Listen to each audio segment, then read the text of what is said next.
Hola maestros, ¿cómo están? Espero se encuentren muy bien, reciban un cordial saludo. En esta ocasión el video va dirigido a todos aquellos que en estos momentos se encuentran en el proceso de admisión a lo que hoy se denomina servicio público educativo.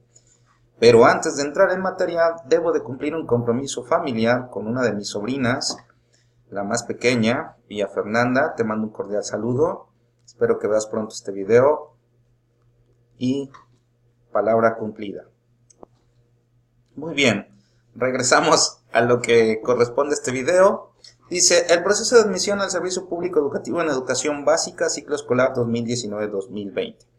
Bueno, se emiten disposiciones técnicas para la elaboración del ensayo y la planeación didáctica de clase. Recordemos que con la derogación de la reforma del 2013, o la reforma del presidente Enrique Peña Nieto, y la publicación de la reforma promovida por el presidente Andrés Manuel López Obrador, hubo cambios en el proceso de ingreso a lo que se llamaba servicio profesional docente y hoy definen servicio público educativo. Dentro de todos estos cambios se emitieron una serie de lineamientos y derivado de esos lineamientos provenientes del segundo transitorio de la ley, publicada recientemente, se emiten estas disposiciones técnicas. Aquí es a donde se aclara. Dice, los aspirantes a incorporarse al servicio público educativo en las entidades federativas en educación básica para el ciclo escolar 2019-2020 participan de un proceso de selección en el que se consideran elementos de carácter multifactorial, entre los que se encuentran la presentación de un breve ensayo sobre la mejora continua de la educación o una propuesta de planeación didáctica de clase en un contexto específico definido por el propio aspirante. Mi sugerencia, ojo, solo es sugerencia, es que todos aquellos que no hayan tenido la oportunidad de estar frente a grupo, de vivir la experiencia de dar clases, opten por la elaboración del ensayo. No quiere decir que se van incapacitados a realizar la planeación didáctica, solamente que, como veremos más adelante, muchos de los elementos que les están pidiendo no los van a tener a menos que, claro, se hagan de la ayuda de un maestro en servicio y tomen su grupo como referente y los integren a su propia planeación o los inventen. En ese sentido, pienso que el trabajo no sería tan propio y no proyectarían la verdadera esencia de lo que ustedes como docentes pueden hacer, pero pueden intentarlo. Yo no me limito a ello. Para todos aquellos que sí han tenido la oportunidad de estar frente a grupo, se van a dar cuenta que lo que les están pidiendo es menos complicado de lo que se oye y de lo que parece ser respecto a lo que les piden. Veamos. Dice, el aspirante diseña una propuesta de planeación didáctica de clase en la que, a partir de necesidades y características de los alumnos y con base en el currículo vigente, plantea una secuencia de actividades didácticas que le permitan lograr los aprendizajes seleccionados en un contexto específico definido por al aspirante, en el que considere el nivel educativo, tipo de servicio, modalidad, asignatura o taller al que desea ingresar. Muy bien, haremos como los japoneses o dijeran los maestros de español en voz pasiva de atrás para adelante. Vamos, al que desea ingresar, taller al que desea ingresar. En este momento no hay talleres en su generalidad. Desaparecieron y plantearon esto que hoy se llama clubes de autonomía curricular.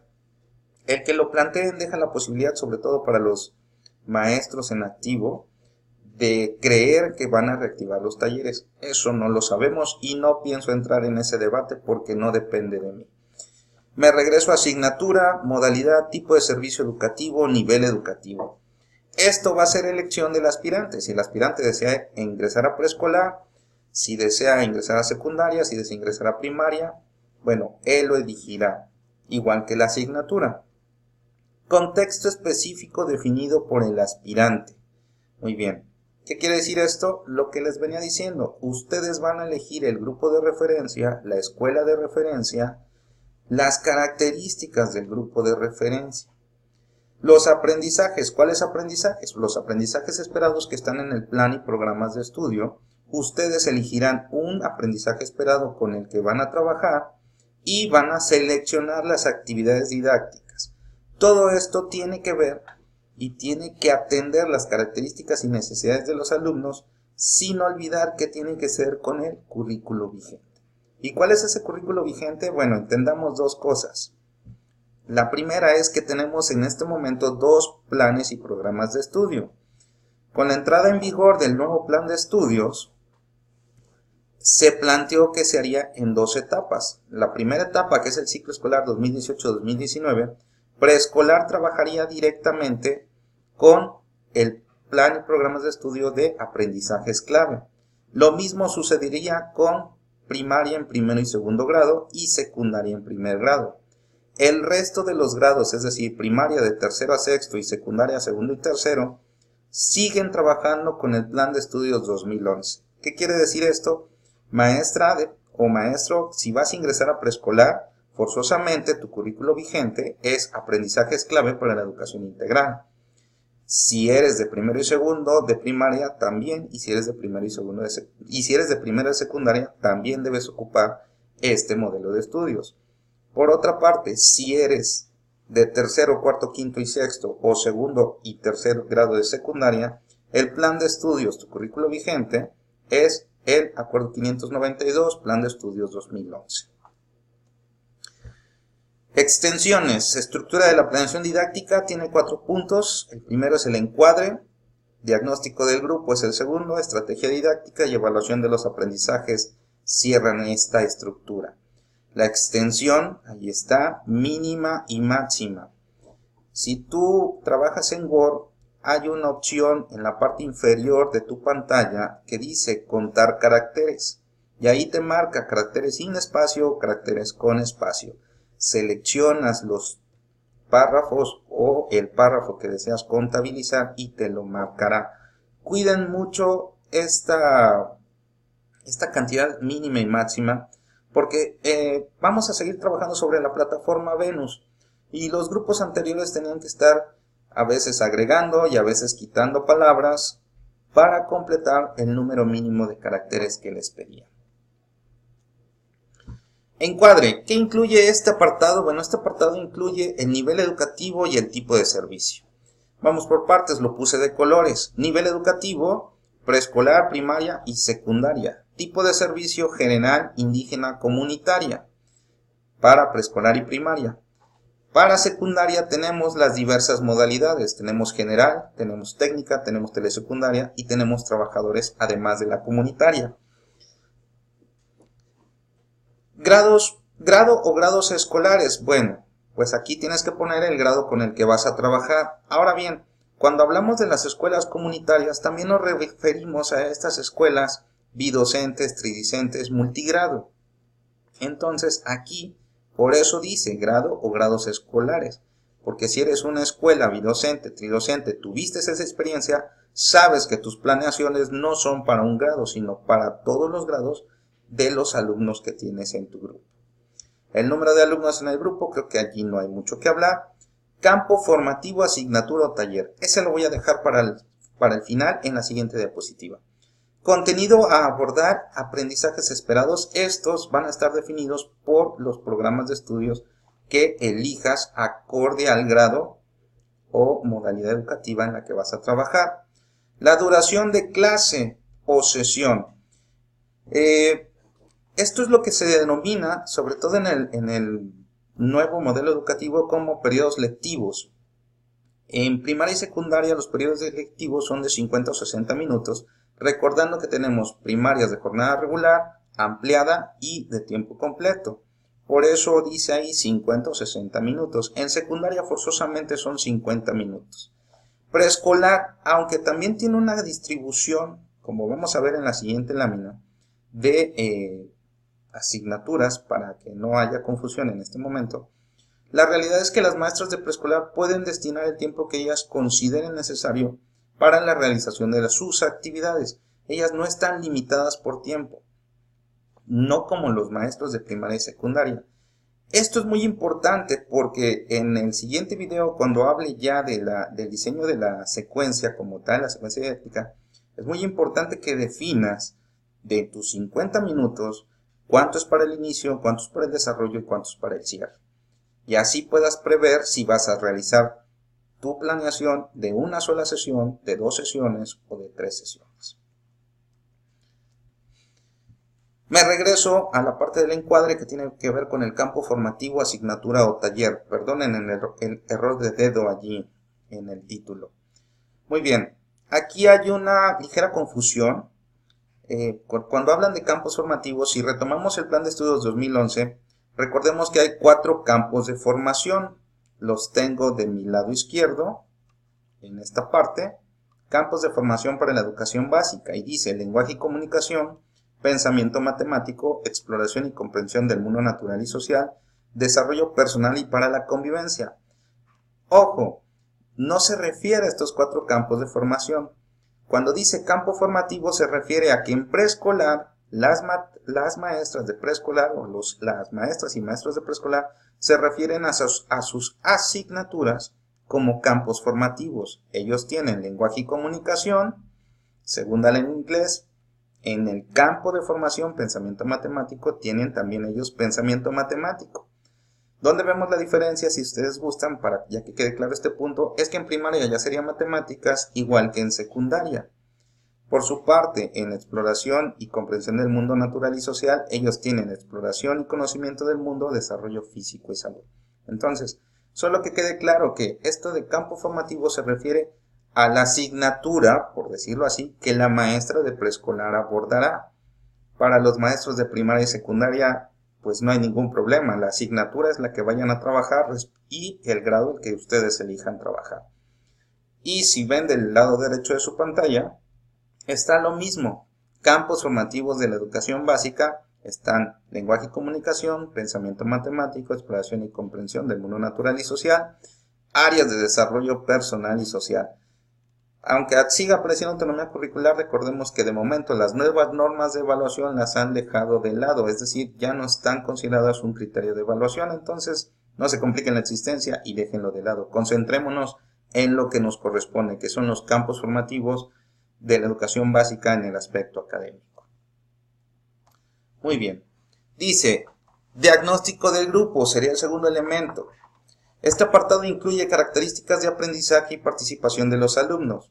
Refiere a sus aprendizajes previos, habilidades, motivación para aprender y maneras en que prefieren participar en el aula, entre otros. Contexto familiar y sociocultural de los alumnos. Describe brevemente su contexto socioeconómico, lingüístico y cultural. Por ejemplo, si son de una comunidad rural, urbana o urbano marginal, y las características de esta, así como de las familias. Contexto escolar. Son características del funcionamiento de la escuela, equipamiento e infraestructura. Bueno, mis estimados maestros, la realidad es que esto que les están pidiendo ustedes no dista mucho de lo que se les pidió, por no decir que es lo mismo, a los maestros de los grupos de desempeño de la reforma 2013 derogada. Entonces, decidí ponerles un breve ejemplo de lo que se estuvo trabajando. Este es todo lo que está tachado, es para guardar la confidencialidad del trabajo que me dieron, que puede no tener ninguna relevancia, pero para mí sí es importante guardar ese secreto.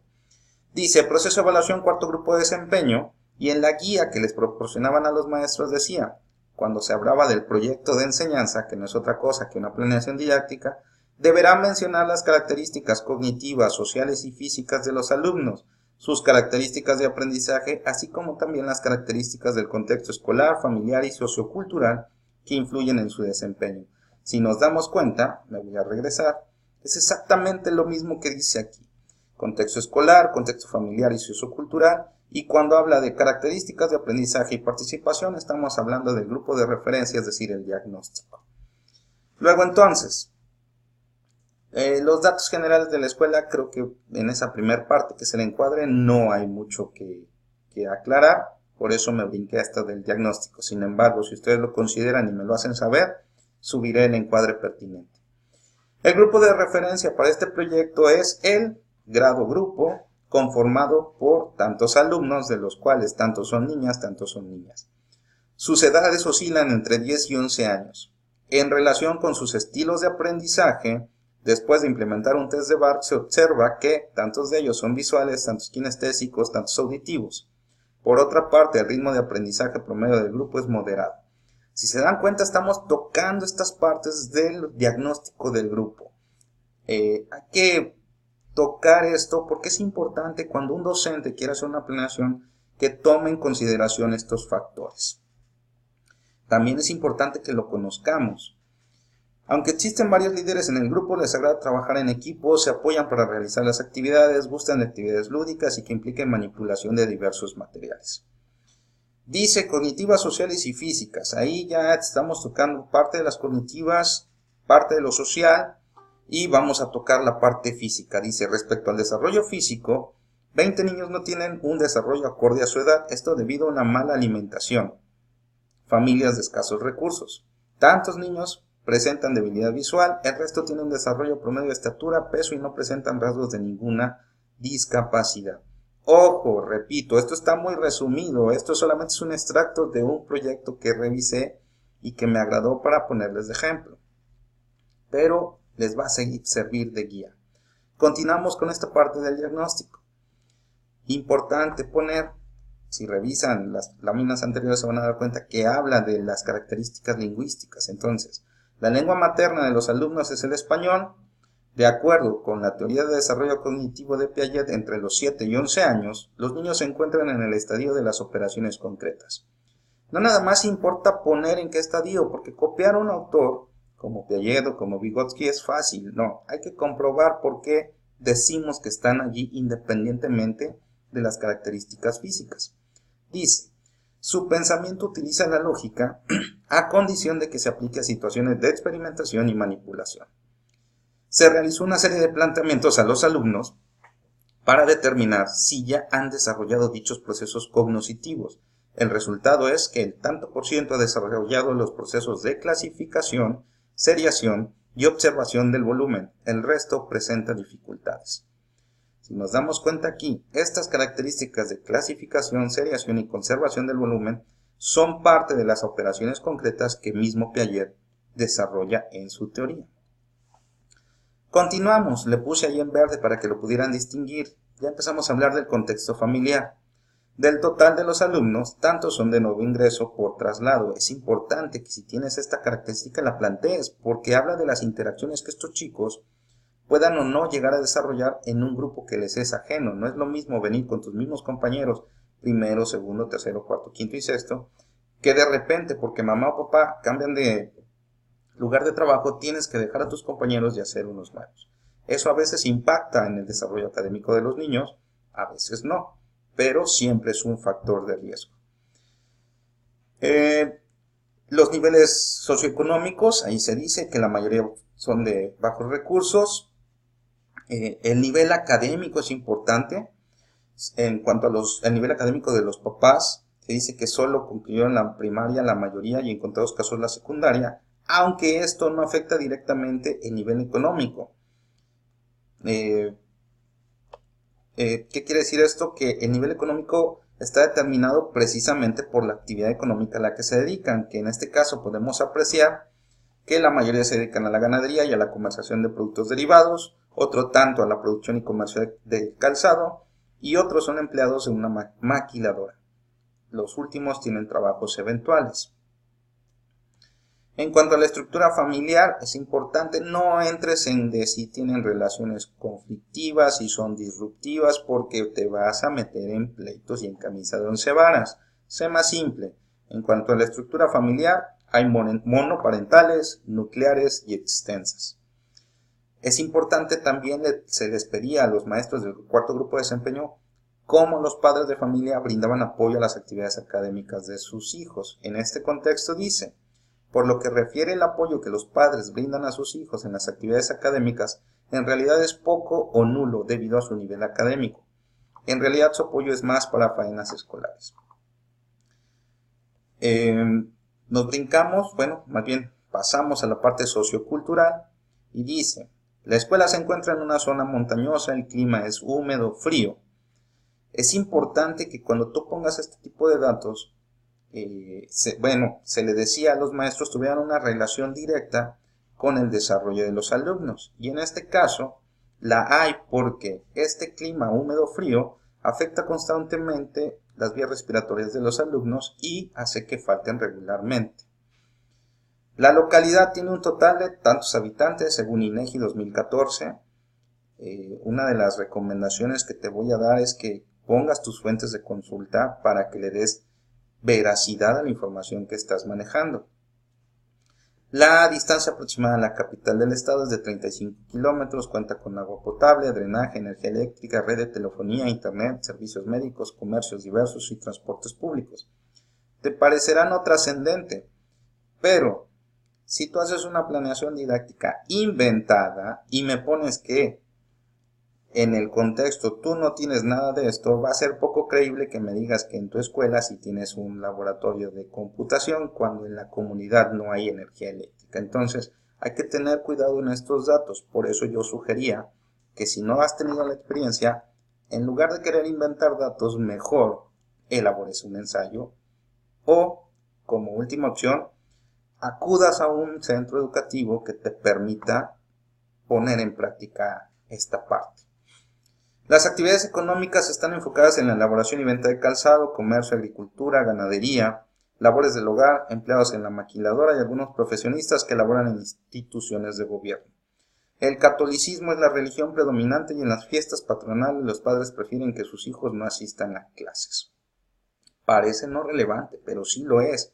Y cuando estés en servicio te vas a dar cuenta que hay localidades en las cuales la fiesta patronal tiene muchísima más relevancia que cualquier otra situación en esa localidad. Y por más que quieras, los papás no van a mandar a sus hijos a la escuela. Por último, la parte de la infraestructura escolar dice que tiene 12 aulas didácticas, áreas de sanitarios, es decir, vas a narrar la infraestructura de la escuela. Por eso es tan importante que tengas esta vivencia, porque vas a nombrar todas las características físicas de la escuela.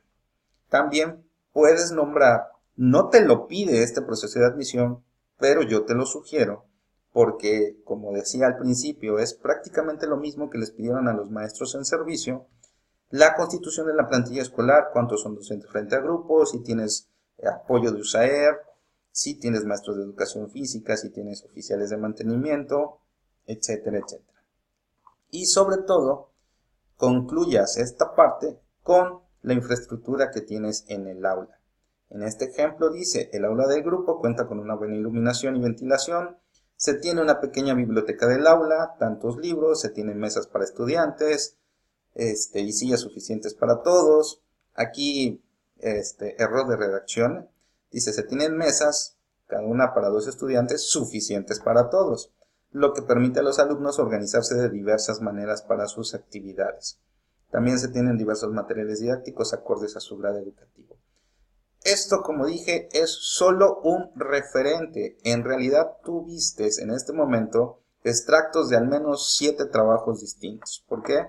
Porque no quise copiar el trabajo de uno de los muchos que me tocó revisar. Quise armarles un ligero esquema de lo que podría ser que les va a servir a ustedes. Como dije, este es uno de varios videos que voy a subir. El siguiente ya tiene que ver con el diseño de la secuencia didáctica como tal. Y por último, el cierre. Es importante que consideren el marco normativo. Como decía yo, se ocupan modelo educativo 2017 para que haya una diferenciación, 2011, y las normas de evaluación también son importantes. Pues maestros, reciban un cordial saludo, mucho éxito, estoy seguro que pronto tendremos muchos y nuevos colegas. Saludos y hasta la próxima.